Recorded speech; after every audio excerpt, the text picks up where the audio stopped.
Here's a quick video on what a well-machined fuel pump plunger can do on a fuel pump. We've got a freshly machined body that's been reamed out and new plunger. We got about a 1,000th fit on this plunger into the body.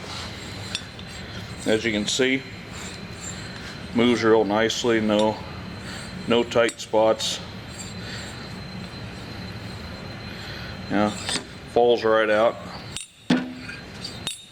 Both the plunger and the body are dry as can be, no oil, no packing.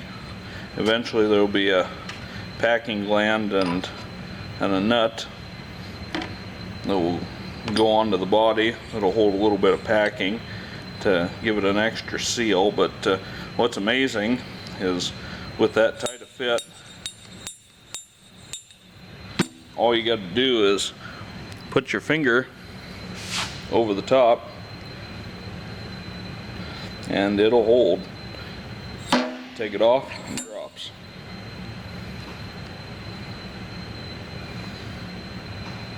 And that's without any oil, without any packing.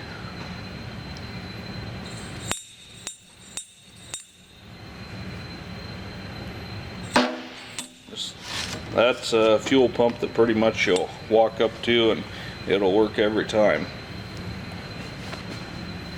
as long as your check valves are good.